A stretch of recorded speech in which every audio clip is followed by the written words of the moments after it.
মনু জপনা শ্রী রঘুপতি রাম। মনু জপনা শ্রী রঘুপতি রাম। নবদূর্বাদল শ্যাম নয়নাভিরাম। মনু জপনা শ্রী রঘুপতি রাম।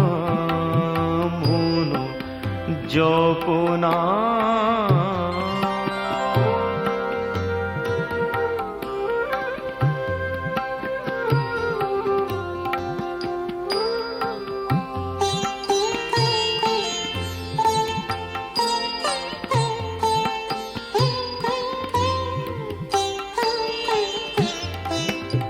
সুরাসুর কিন্নর যোগী মুনি ঋষি নর।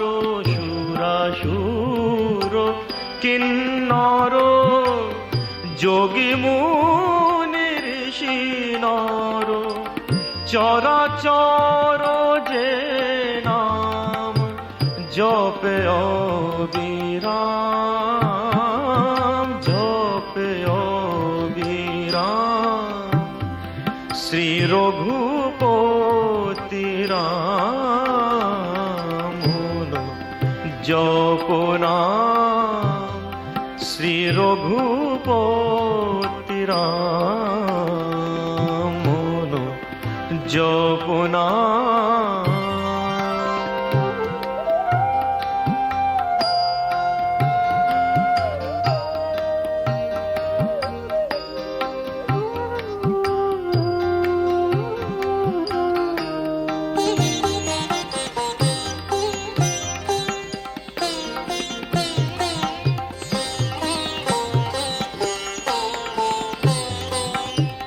সজল জলদ নীল নবঘন কান্তি। নয়নে করুণা আননে প্রশান্তি।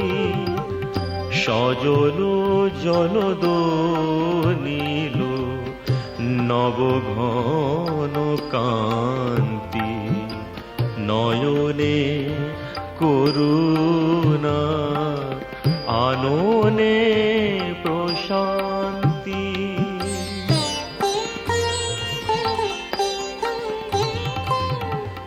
নাম স্মরণে টুটে যায় শোক তাপ ভ্রান্তি। নাম স্মরণে টুটে যায় শোক তাপ ভ্রান্তি। রূপ নেহারি মূরছিত কোটি কাম। মূরছিত কোটি কাম। শ্রী রঘুপতি রাম। মনু জপনা শ্রী রঘুপতি রাম। নবদূর্বাদল শ্যাম নয়নাভিরাম। মনু জপনা শ্রী রঘুপতি রাম। মনু জপনা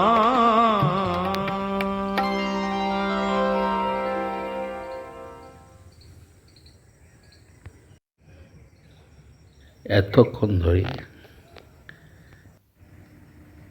নবনির্মিত প্রথম দিকে যেখানে চেয়ার টেবিল পাতা ছিল, যেখানে বড়তলা বিল্ডিং সম্প্রতি উদ্বোধন হলো, পূজনীয় প্রেসিডেন্ট মহারাজ দ্বার উদ্ঘাটন করলেন। এছাড়া পরবর্তী অংশে আপনারা দেখতে পাচ্ছেন যে আমাদের বামুনমুড়া শঙ্করানন্দ মহারাজের জন্মস্থান।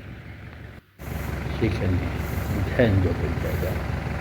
একটি মন্দির দেখতে পাচ্ছেন। মন্দিরের আশেপাশে প্রচুর আম গাছ। এটা মূল রাস্তা। এটা অফিস মহারাজরা ব্যবহার করে। এটা মূল মন্দির, নাথ মন্দির বলে, এবং ভিতরটা গর্ভ মন্দির। ঠাকুরের মূর্তি আপনারা দেখছেন। এটা বামুনরা আশ্রমের ঠাকুরের মধ্যে। এখানে এই থালাগুলোতে ঠাকুরকে খাওয়া দেয়। এটা শঙ্করানন্দ মহারাজের বিশ্রাম গৃহ। এখানেই তিনি থাকতেন। এই ছোট ঘরটিতে তিনি থাকতেন। এটা হলো গেস্ট হাউস, অতিথি নিবাস। এখানে অতিথিদের রাখার ব্যবস্থা আছে। এটা মূল মন্দির, এবং সামনেই ডান দিকে দেখছেন অডিটোরিয়াম উপরে। এখানে ভোকের ট্রেনিং দেওয়া হয়। এই আমবৃক্ষটা অত্যন্ত প্রাচীন। এখানে দেখতে পাবেন এ হলো মংস কোয়ার্টার, এই খাওয়ার ঘর, এবং নতুন খাওয়ার ঘর হলো অতিথিদের খাওয়ার ব্যবস্থা টেবিল চেয়ারে।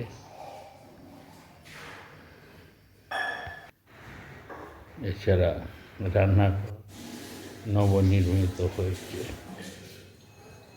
এটা এখানে হাতটা ধোয়া হয়।